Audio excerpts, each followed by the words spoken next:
अस्सलामु अलैकुम वरहमतुल्लाहि वबरकातुहू। अज़ीज़ बच्चों, आज का सबक है गुरूर का अंजाम, chapter number 6 for standard 4।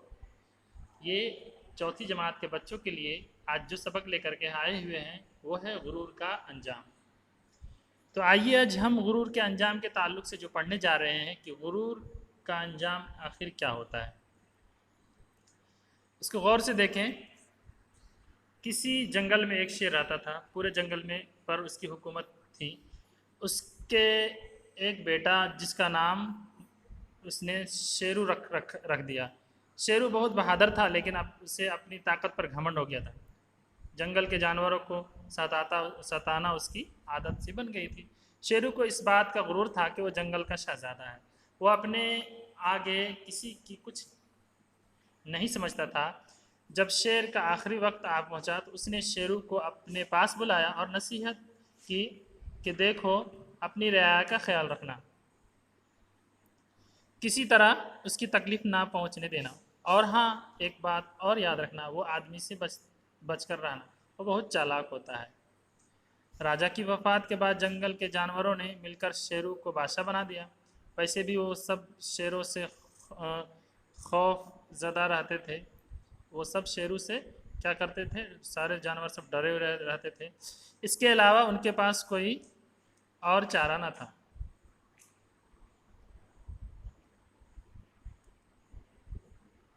Sheru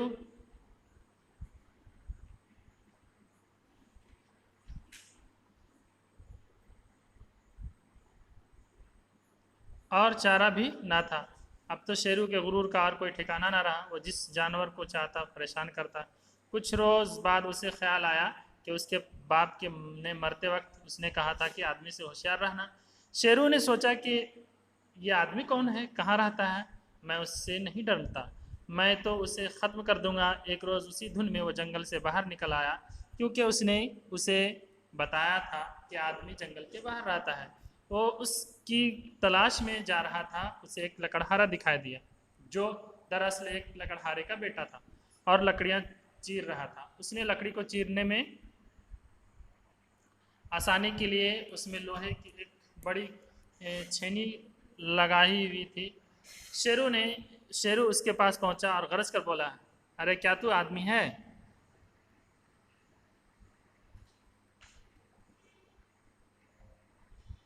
लकड़हारे का बेटा शेर को देखकर डर गया और घबरा कर बोला, नहीं, मैं आदमी नहीं हूँ, मैं तो आदमी का बच्चा हूँ। शेरू ने सोचा कि यह तो आदमी का बच्चा है, इसको तो मैं एक हाथ में ही चीड़ फाड़ कर दूंगा, उससे क्या मुकाबला करना। शेरू बोला, अच्छा तो आदमी का बच्चा है तो तेरा बाप कहाँ है? लकड़हारे का बेटा उस वक्त तक समझ चुका था। उसके दिमाग में फौरन एक तरकीब आई और वो बोला, मेरे अब्बू घर पर हैं, मैं अभी उन्हें बुलाकर लाता हूँ।